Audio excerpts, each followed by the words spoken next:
रत्न होते अनमोल,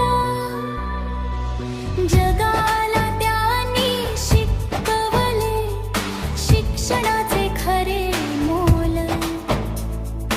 अज्ञानाच्या अंधारात दिवा एक पेटवला, मुलींच्या उज्ज्वल भविष्यासाठी शाळेचा मार्ग दाखवला.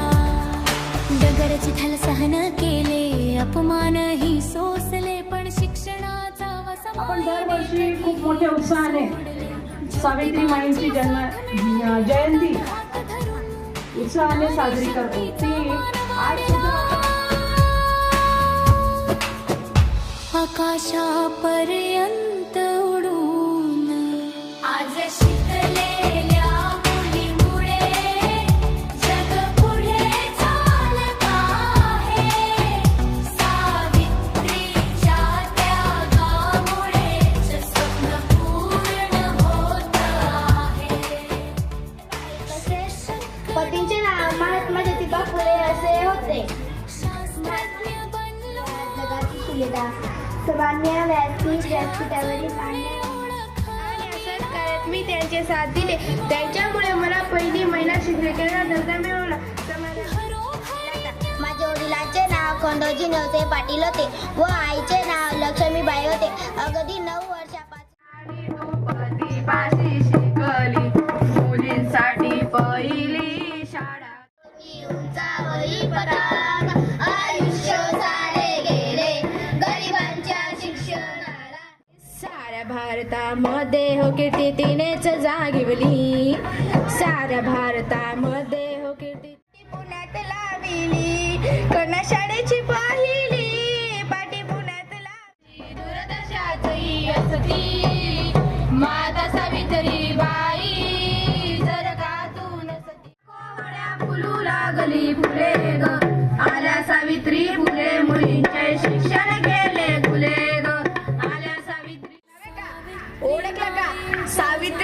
सावित्री ज्योतिबा फुले सातारा जिल्ह्यातील खंडाळा तालुक्यातील नाय गावातल्या खंडोजी नेवसे पाटलांची. शिक्षणाला विरोध लोक मुलींना शाळेत पाठवत नव्हते, परंतु माझ्या पतीने आणि माझी शिक्षणाची गाडी चालू झाली.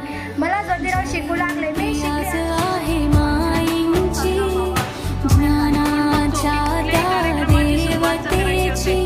वंदन करूया चरणी त्यांच्या. क्रांती माझा जन्म 3 जानेवारी 1831 रोजी सातारा जिल्ह्यातील खंडाळा तालुक्यातील नायगाव येथे झाला. असेल ना, तिथल्या ब्रिटिश मॅडम त्यांना म्हणाल्या, तुमच्या तर मुलींना शिकूच देत नाही. So bad. The year was 1848. The place was Pune. When I stepped out of my house to teach girls, I was not welcome with garlands. I was welcome with curses. माझ्या सोयीनुसार कौतुकी करता, पण खरे दुःख याचे की तुम्ही मला गृहीत धरता. त्याचा जाग मी आज तुमच्या समोर खोलते. आणि पुढच्या वाटचालीस मोठमोठ्या पदव्या घ्या. म्हणूनच मला असे वाटते, जो मुस्कुरा रहा है उसे दर्द ने पाला होगा. ती म्हणजे मी सावित्रीबाई ज्योतिराव फुले. माझा जन्म 3 जानेवारी 1831 रोजी सातारा जिल्ह्यातील खंडाळा तालुक्यातील साजरा केला जातो. त्या समाजात त्या सावित्रीबाई आयुष्यभर स्त्रियांना सशक्ती करण्यासाठी लढल्या. जातीभेद मुलींच्या उज्ज्वल भविष्यासाठी शाळेचा मार्ग दाखवला. डगर चिखल सहन केले, अपमानही सोसले, पण शिक्षणाचा वसा माईने कधीही न सोडले. ज्योतिबांची साथ मिळाली, हातात हात धरून नारी शक्तीचा मान वाढला.